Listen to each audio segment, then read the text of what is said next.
Hello and welcome to Blockchain Gaming World with me, John Jordan. So in this video, I thought it was interesting, not because I'm a vindictive person, maybe I am, I don't know, but I thought it was interesting that we're seeing, after GamesIndustry.biz had this big opinion piece a couple of weeks ago saying how it wasn't going to cover blockchain and blockchain was sort of evil and it didn't feel like it was correct for it to be encouraging blockchain, and it wished blockchain games kind of basically crawled into the corner and died. We're kind of seeing we're actually kind of seeing a much sort of stronger setting for a similar sort of attitude, and I do find it interesting, having been in games for a long time, and always generally thought that games people were quite into tech. Not necessarily all nice people. I mean, no one in the world is all, no group of the world is no group in the world is full of all nice people. But generally, we were kind of interested in games and interested in sort of new ways of playing games.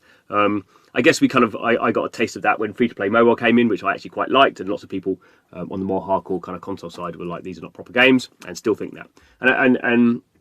But I think that was kind of bubbling under the surface. They didn't like those games, didn't play them, didn't really write about them. But when it came to mobile, for blockchain and crypto, we've seen a much more aggressive sort of stance. I think there's various reasons for that. I think kind of the way that kind of all journalism works has changed in the last, certainly in the last 5 years, certainly over the last year.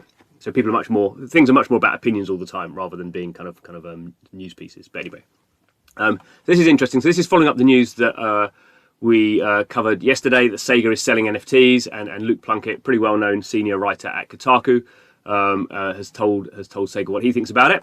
And it just sort of goes on. I'm not going to go into it, but it just kind of goes on about how much they hate NFTs and it sucks. But this is sort of interesting now. So there is this very strong kind of narrative, I think, for a certain sort of type of for a certain kind of person who has certain kind of views on the world.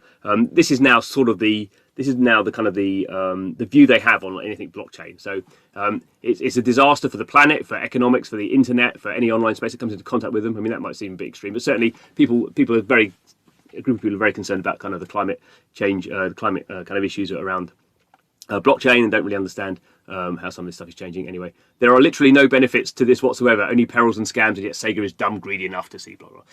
So I think this is not really got anything more to say on this. Obviously, everyone's entitled to their own opinion, but I do find it interesting that some of the people kind of covering games are now really quite aggressively targeting this. Everyone has their opinion, but I kind of think they are. I mean, I don't know whether they'll change their mind when something they really like kind of happens, or whether this is sort of a religious statement that they'll kind of keep doubling down on. Cryptocurrency is an abject disaster, the worst invention of the 21st century. I'm ashamed to share an industry with this one. Anyway, they go on about it. But I do think also it will be interesting to see how this kind of flows out, I think, to other media in the game space.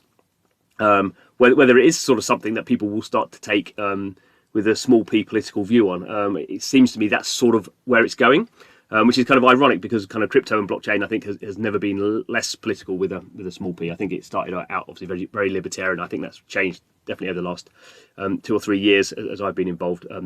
That's still bubbling under, but very much this is more about use cases. This is more about consumer kind of use cases and just kind of getting this stuff out there and seeing if it's useful. The kind of political, ethical, kind of moral side that has been around is less so than ever. But it seems like certainly in the game space, and I'm sure in other consumer electronics kind of journalism sites, a similar approach is being made. Anyway, obviously I totally disagree with this. Yeah, there we go. Anyway, thanks for watching the video. This Blockchain Gaming World. Please subscribe to the channel. See you again soon.